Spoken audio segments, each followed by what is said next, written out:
Hey,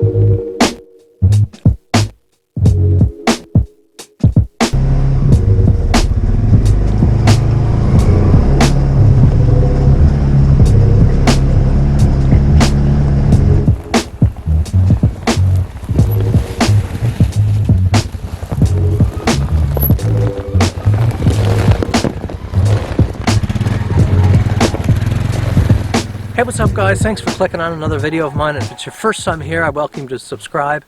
I'm here in Newfoundland. It's January here, quite cold today, but you notice, not really any snow this year.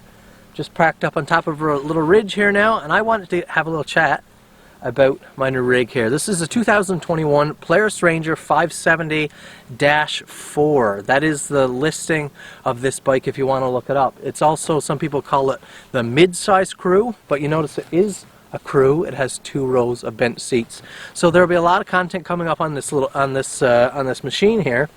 But I wanted to give you some context starting off. There'll be a lot of content coming because there's not a lot online about it right now. I didn't get a lot of my questions answered, so I'm hoping to fill that for you guys. So why did I choose this particular rig? That is what I'm talking about here. My dad has a single seat mid-size. My brother has the crew model full size, so that is 3 adults wide, 2 bench seats. This is the 2 adults wide, 2 bench seats, so it's a 4-seater. That's a -4 in the name, and I picked it up because I needed a crew model, really. 3 kids, 2 right now, 1 incoming, and of course myself and my wife. I bought 2 ATVs just within the last couple years, and our goal was my wife and I to take an ATV each and a child or 2 each and ride in that way, because we both like riding the ATVs. That has not worked out. We went through 1 riding season like that and we did not like it. First ride or 2, we went on 2 separate bikes like we had planned. We just were not interested in separating the family and being on 2 separate bikes. Live and learn, it wasn't for us. So I went looking at side-by-sides. We were thinking about getting a nice wide bench seat, like a full-size model. But I think we'd quickly outgrow that. They're 3 seatbelts wide, so 3 adults wide. They're pretty big, which makes them a bit wider on the trail than I want.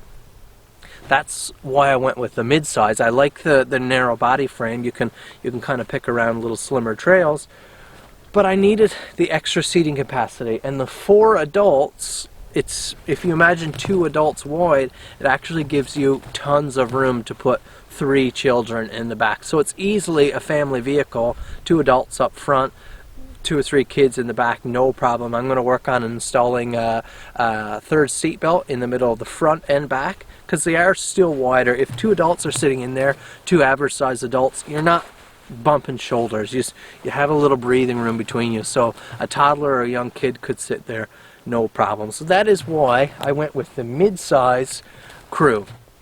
Now, as far as I know, someone might be able to correct me on this, there is no other machine on the market that offers this. This was the only machine for me. Now that's not a big problem for me because I'm a big Polaris fan anyways, and love the look of these machines, love the size. It was the only machine. The only other class as 4-seaters on the market that gives me that narrower width are all 4 bucket seats. Kawasaki has the Terex, which are 4 bucket seats. It's no good if you have a 5th person or a 3rd child, as I'm about to have.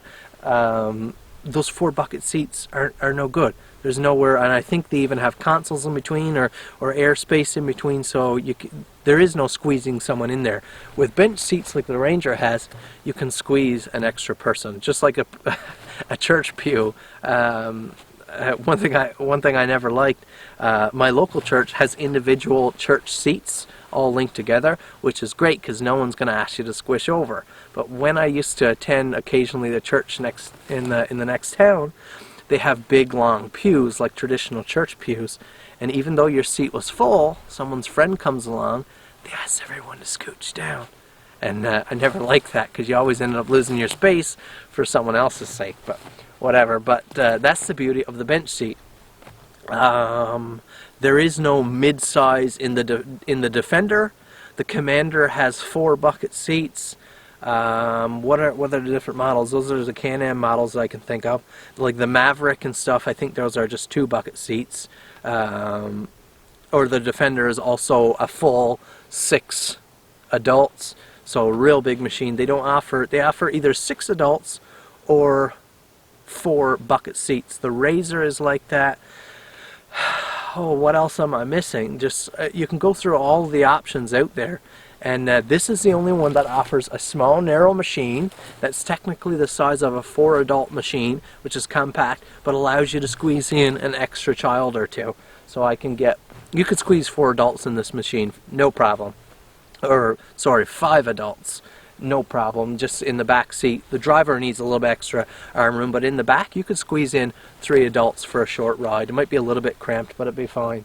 You might be thinking of the Pioneer. The Pioneer does offer a 5-seater option, but to get the 5-seater you don't have the dump. And also, I'm also not a big fan of the Honda transmission. I prefer the clutch type system in the Polaris, and these types of bikes, Honda sort of stands alone in the way they work with their electronic shift transmission.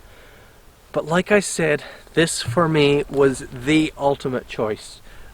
4 adult machine, so compact, but allows me the extra space for family and lets me keep the dump. I don't think there's any other machine on the market that gives me what this machine gives me.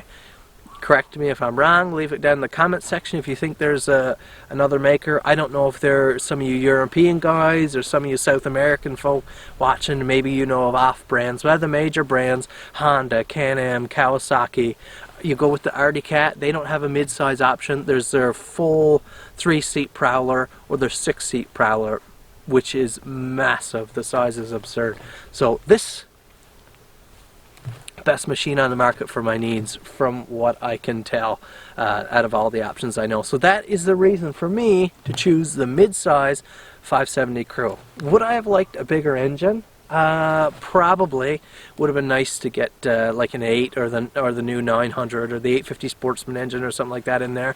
But they only make the mid-size with the 570, and it has plenty of power for what you're going to do. For as fast as you can get here on the trails, the 570 has tons of power. It's just always nice to have a little extra, you know, but they do just fine. The 800 engines from just a couple years ago are pretty much on par with what these new 570s put out, so, and they weren't considered under power, so it is what it is. That's why I chose this vehicle. I hope you're excited for new content coming up, and if you were in the market maybe considering this machine, that's what I think of it. I think it's the only bike in this class on the market that allows you exactly what this one does. So we'll get into all the details, we'll look at all the specifics later on, or when it comes, I'll try to link it down here. So if you're finding my channel for the first time, you're searching up the Ranger for the first time, hopefully I'll have all those links and you can follow through and watch my series here on this bike. So thanks for watching. Hit that like button. Maybe a little bit long-winded, I'm sorry for that, but when I get chatting, I tend to keep going. Subscribe if it's your first time here. Share if any way possible. That's what helps these videos grow, and we'll see you in the next video.